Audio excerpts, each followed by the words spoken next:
How's it going, everyone? Welcome back to another Marvel Snap video. Grandmaster is releasing today to Marvel Snap. I've probably been the most excited for this card for the entire season, aside from Scar, which was a season pass card. So really quick, let's go over what Grandmaster does, and then we'll get to the 3 decks that I recommend you try on day 1.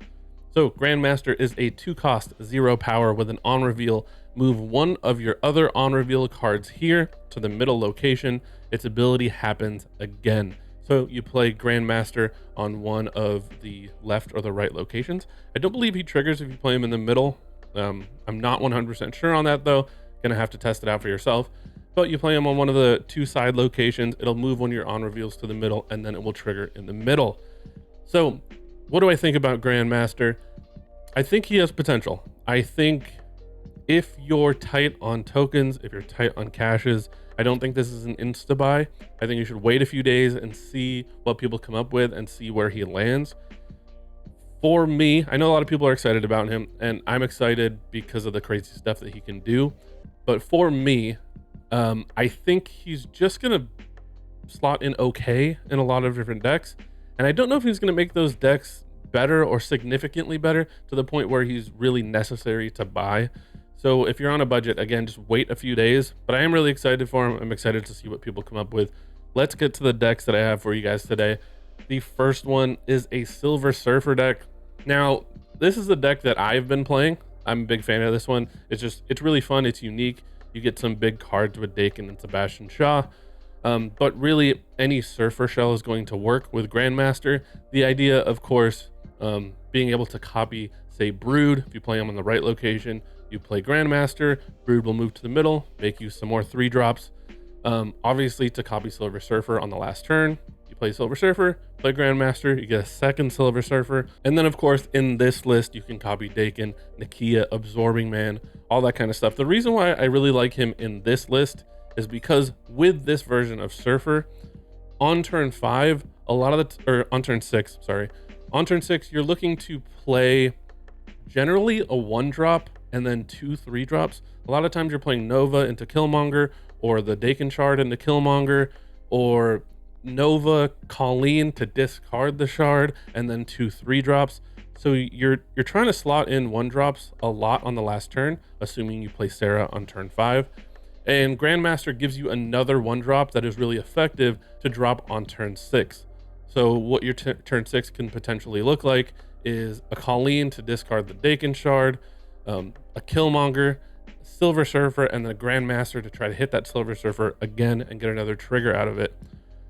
Is it too optimistic? I'm not sure, but playing Grandmaster early to, say, copy the Brood, even an early Silver Surfer into a Grandmaster, Silver Surfer into Absorbing Man into a Grandmaster, you have options with this deck, and I think the trigger off Grandmaster is going to be really helpful. Again, with Dakin and Sebastian, even Grandmastering the Nakia is going to be really useful as well. So this is the version that I'm going to be playing. A lot of people are going to be playing Surfer decks without Sarah. And if you're playing the version without Sarah, it's your goal is to drop Grandmaster on turn 5. So 3-drop and then Grandmaster on turn 5, and then 2 3-drops on turn 6.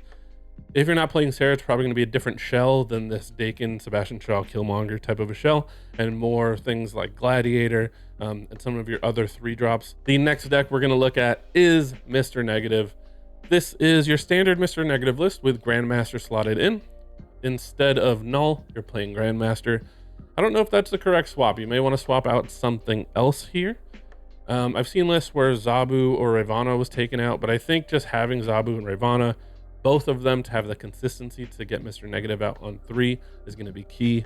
Is it going to bring Mr. Negative to a very winning deck? I don't think so, but I think he does slot really well here, along with him being a 0 cost. If you get him flipped with Mr. Negative, he has a lot of really good targets. Things like Ironheart, even an early Ironheart copy is fine.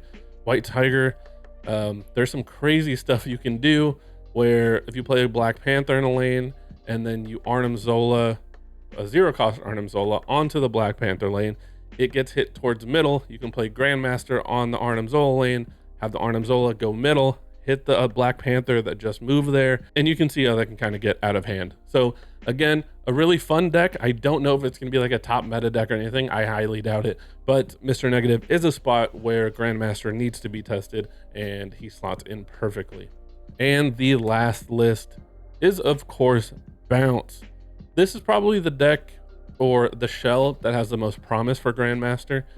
I think people are going to be trying to get, some crazy high rolls out of him, and I don't think that's 100% necessary. I think just playing him in like a bounce list where you can get Hood out on one, play Grandmaster to get another demon for one is just really powerful on its own. Using Grandmaster to just copy any of these other cards, even playing Bast on one and then Grandmaster on turn 2 to hit whatever you just drew, like an Iron Man or your Bishop or whatever it is just strong.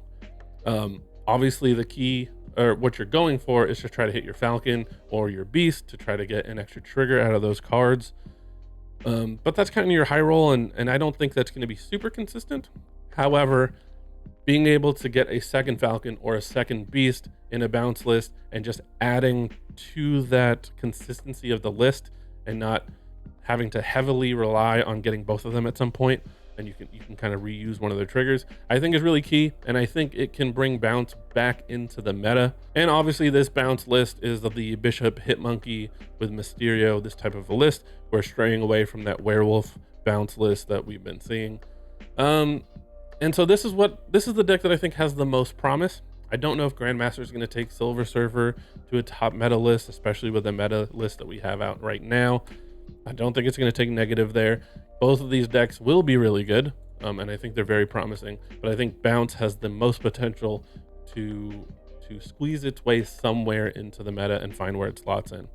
So these are the 3 decks I'm going to be trying on day 1. I do one of these day 1 deck videos for every new card coming to Marvel Snap, so if you're not subscribed, consider subscribing. As usual, if you love all things Marvel Snap, make sure you like, subscribe, hit the bell. I'll see you in the next one.